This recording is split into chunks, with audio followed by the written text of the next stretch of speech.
Nauwi sa gitgitan sa pagitan ng mga tauhan ng Philippine Navy at Chinese Coast Guard ang isinagawang airdrop resupply sa BRP Sierra Madre. Nagawa pa itapon ng CCG ang sinungkit nilang mga kahon na naglalaman. Si Patrick De Jesus sa detalye. Wala. Lapitan nyo kagad Kinuha nila yung para drop. Kuha ito noong May 19 habang isinasagawa ang para-drop o airdrop resupply sa BRP Sierra Madre sa Ayungin Shoal, kung saan inagaw umano ng mga tauhan ng China Coast Guard ang supply para sa mga sundalong Pilipino. Huwag nyo pakuha. Yung mga baril natin, standby dyan sa sa Gantap. Meron pa kayong baril, sir? Mga baril natin dyan, standby nyo dyan.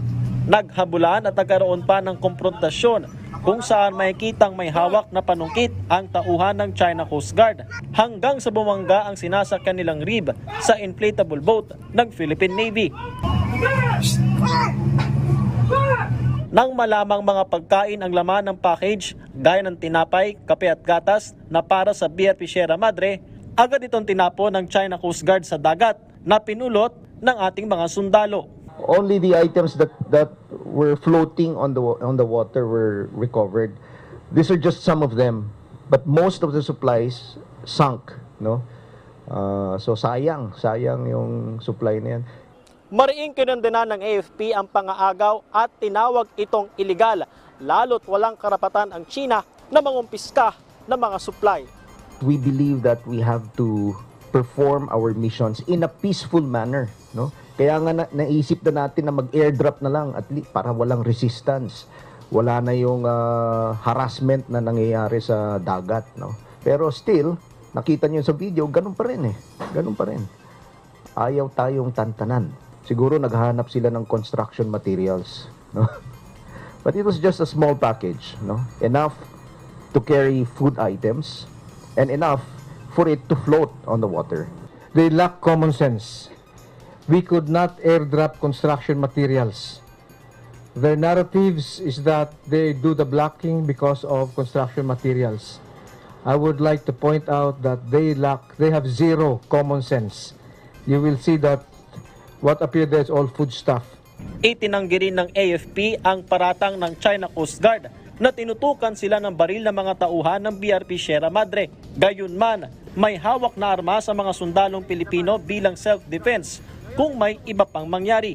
Bagay na hindi nila madalas gawin maliban na lamang noong panahong iyon kung saan lumapit ang inflatable boats ng China 5 hanggang 10 metro lamang ang distansya mula BRP Sierra Madre.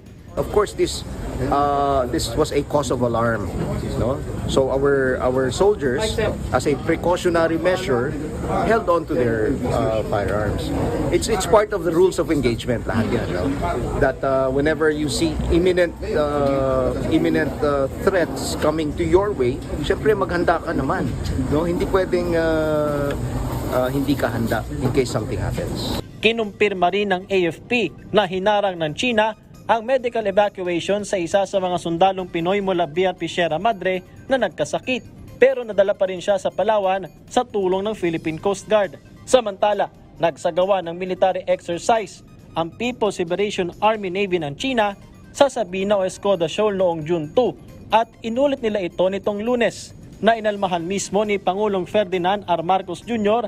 ayon sa Philippine Navy. I would like to cite our Commander-in-Chief yesterday in the Philippine Navy Command Conference when he said that if this is the punishment for me giving a speech at the plenary of the Shangri-La Dialogue, then they are punishing us.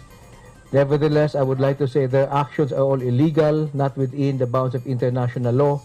Muling nanindigan ng AFP na hindi sila patitinag sa mga paninindak ng China. Patrick De Jesus para sa Pambansang TV sa Bagong Pilipinas.